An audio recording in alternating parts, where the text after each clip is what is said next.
Добро утро, велам за порано најавениот доктор Арвен Таравари, кој што е градоначелник на општина Гостивар. Доктор Таравари, добро утро. Добро утро, Сашо. Како сте утринава? Има ли магла во Гостивар?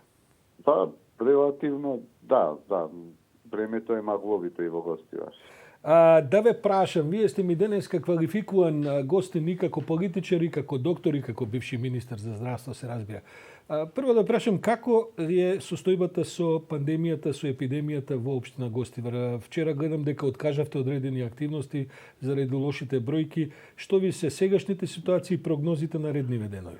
Не, Гостивар е меѓу градовите кои што има помал број на заразени и активни случаеви. Инаку до сега акумулативно има околу 1100 случаеви што биле инфицирани, меѓутоа активни се некаде околу 100, помалку од 190 и нешто. Меѓутоа превентивно ние како администрација, локална администрација, одлучивме да работиме во смени, да речам, во денови, за да нема гужва од канцелариите. Нависина површината е мала општинска и се случува во одредени канцеларии да има и по 5-6 луѓе, и одлучивме да секој втор ден еден оди на работа, чисто превентивно, да не ни се случи тоа што се случува во некои други општини, во некои други институции. Дали локалните...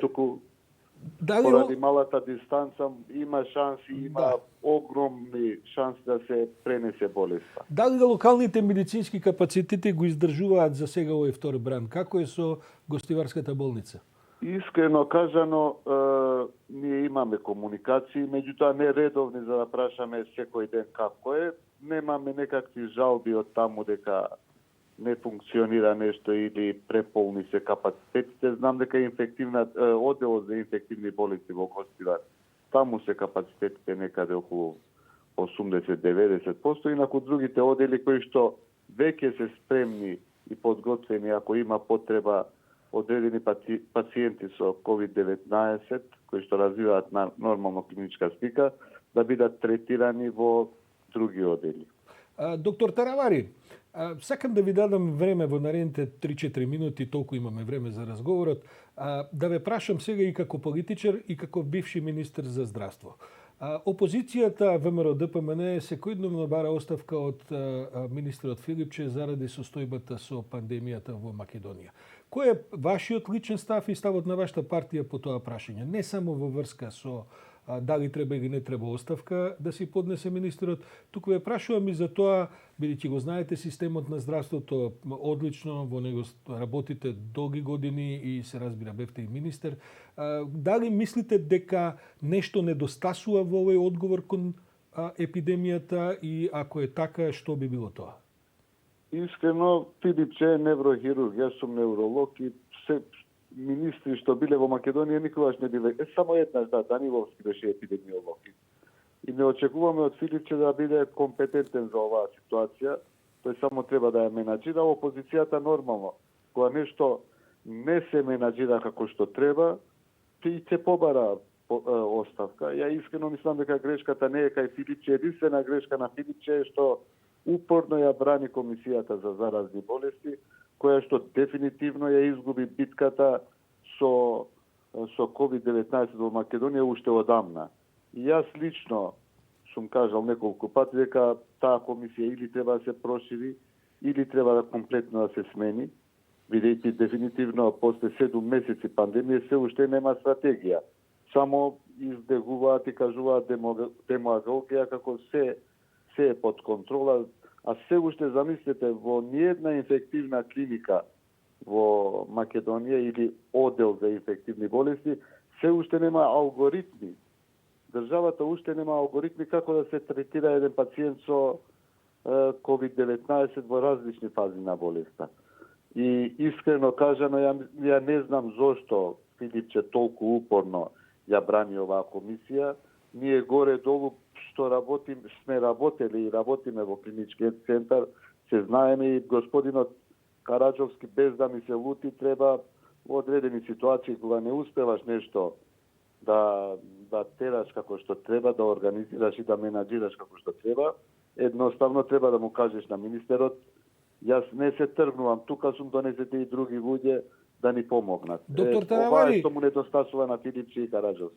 Доктор Таравари, во комисијата сега, вака како што е поставена, седат 20 на експерти од своите области, тоа се практично раководните луѓе на сите поважни медицински, да кажем, и објекти и капацитети, а и организации во Македонија. Велите да се прошири комисијата, велите дека Караджовски е проблем. Што всушност треба, бидејќи опозицијскиот предлог беше да се намали комисијата, да се направи од 9 члена, да се направи можеби со нови луѓе и така натаму, но мислите дека се работи за персонални проблеми во комисијата, еве го посочувате Караджовски, или се работи за комплетно некаков нов пристап кој би се добил доколку се влезе во менување на комисијата? Господине Ордановски, кога менаџирате една институција, значи не ве прашува зошто секторот за финансии во гостива не функционира. Туку вела Таравари не знае тоа да го организира, не може да го организира.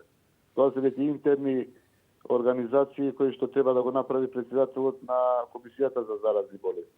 Јас знам дека никогаш состанокот на комисијата не се одржува со 20 луѓе. Јас сум ја именувал како министер таа комисија, да бидам искрен до крај.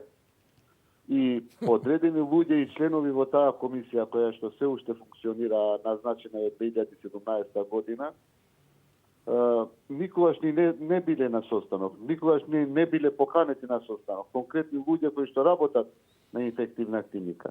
И ова е скандалозно, не е персонално ништо.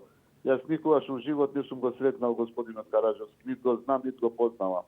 Меѓутоа, мислам дека моментот е и честно би било да се повлече и да остави местото на некој човек кој што знае и ќе успее подобро да менаџира, а одговорноста секако дека треба да ја поделат што повеќе луѓе кои што се компетентни. За крај да ве прашам, сакате да ни посочите некој странски пример каде што сето води подобро отколку кај нас, особено во последните 2 месеци, бидејќи се обидувам да видам што е тоа различно во организацијата кој што комисијата и Караджовски не успеваат да го спроведат. Господине Ордановски, многу едноставно.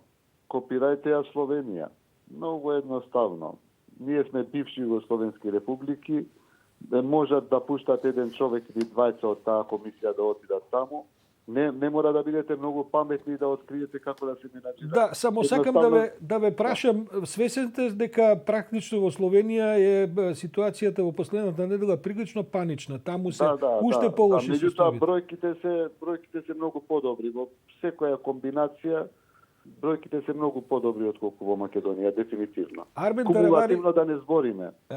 Арвен Таравари, ви благодарам, немаме повеќе време, инаку оваа тема се разбира дека заслужува и повеќе муабет. Јас ќе се обидам да го донесам господинот Караджовски во нашето студио, па можеби со вас ќе се вклучиме и тогаш во наредниве денови да направиме некој разговор кој што би бил помалку политички, а повеќе стручен. Ви благодарам за ово утринско јавување од гостот. Без никаков проблем. Ви благодарам на поканата. Пријатно.